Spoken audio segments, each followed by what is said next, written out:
Nandito kami sa Concepcion, Malabon at pupunta kami ng Valenzuela para kumain ng tanghalian sa isa sa mga bagong restaurant doon na sumisikat.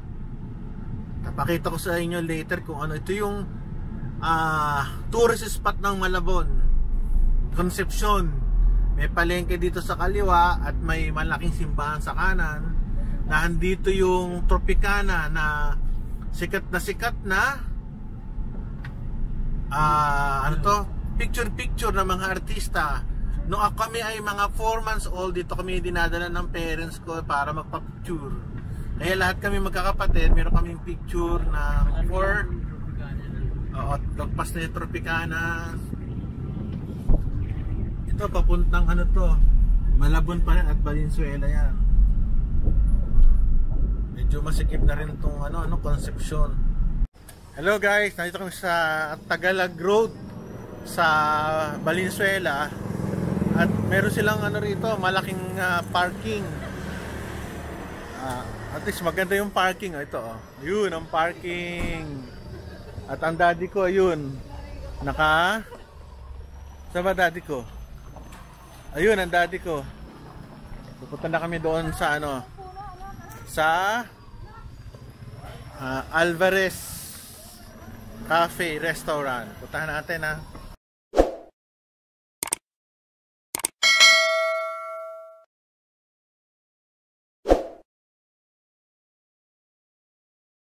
Yan, naka-wheelchair si daddy at akay-akay ni Jay. At ito yung Alvarez na pupuntahan namin na restaurant. Tingnan natin ang loob. Kung mag-i-enjoy ang aking parents. Dahan-dahan. Yan, may nagbabay kasi may mabibilis Ito. Pasok na tayo. Malapit lang kasi sa amin to, kaya dito kami kakain.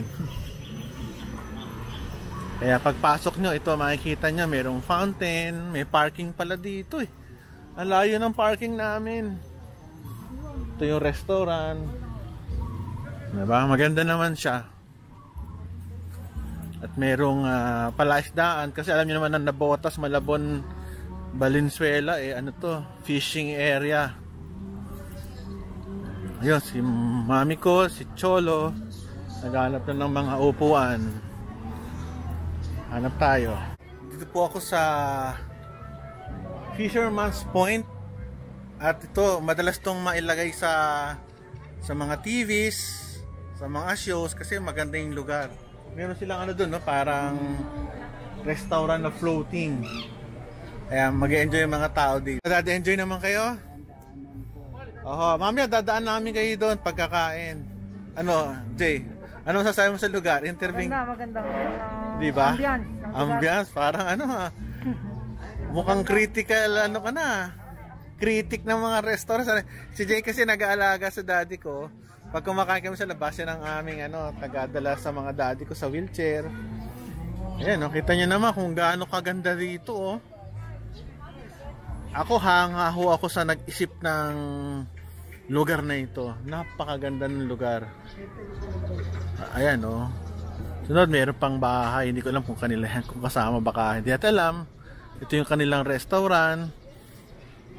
Medyo makipot lang yung lugar na dadaanan nyo kasi medyo liblib na lugar ng Valenzuela to Ayan Alvarez Park Cafe.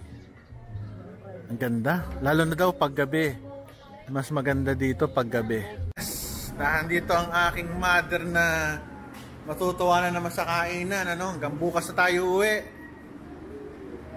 Si Cholo and si Chino. Cholo, how do you find the place? Okay, di ba? Si daddy. Ayun. Binigyan kami ng solong kwarto. Kita nyo, ang ganda ng ng roof. Mayroon namang aircon. Ayun. Kaya solong-solo namin yung kwarto at ang mother ko, siya na umorder kasi siya daw magbabayad. Ayun, nangiti. Alam niya ang joke Si Cholo, si Chino, tsaka si Jay. Ang dati ko, tawa ng tawa. Pag sinasabi ko na ang magbabayad, mami ko. Ayan, tatawa na naman. Oh.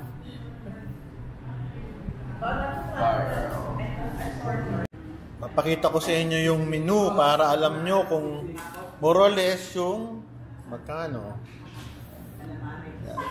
Coffee is about 80, 100 pesos.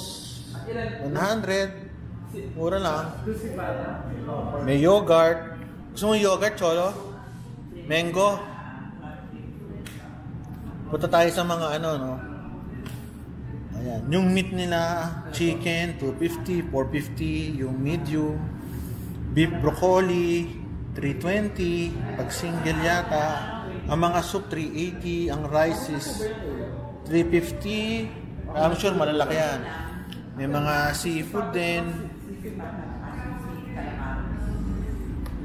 At mayroong mga crabs. Ayan, oh. Papaluto nyo yung crabs. May lapu-lapu. Shrimp, halabos. 200 per 600 grams.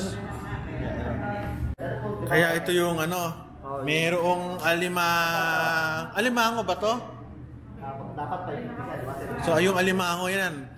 Ina-explain nila kung paano ang luto at kung magkano yung timbang at saka paluto. Kasi ganun papaluto mo pa siya. Di ba? O, invite mo naman sila rito sa lugar mo, sa vlog ko. Shoutout. Welcome kayo dito sa Alvarez Park Cafe. Saan ba to? Valenzuela. Valenzuela. I don't ever slow up.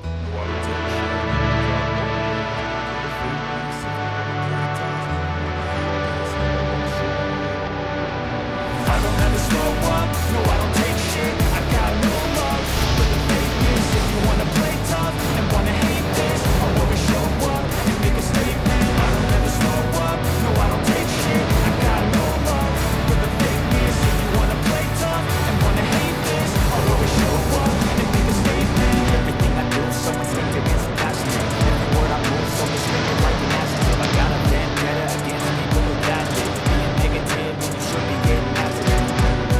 I got facts over tracks, this and that. Spitting slow, spitting fast, not the ropes, I get gas. Think I'm okay last, but I don't know if that can erase all the past. And the pettiness, a reflection of the emptiness. Hilarious, you think you're worth my time, you're delirious. Mysterious, because you hide behind a fake exterior. Inferior, you know I'll always be a bit superior. Get off of me, this ain't no humble brag. I want you to hear words, you can say them back. I want you to feel free from the chains that last, and to believe in what you got, it was built to last, yeah. Now that I've been put through hell, I never got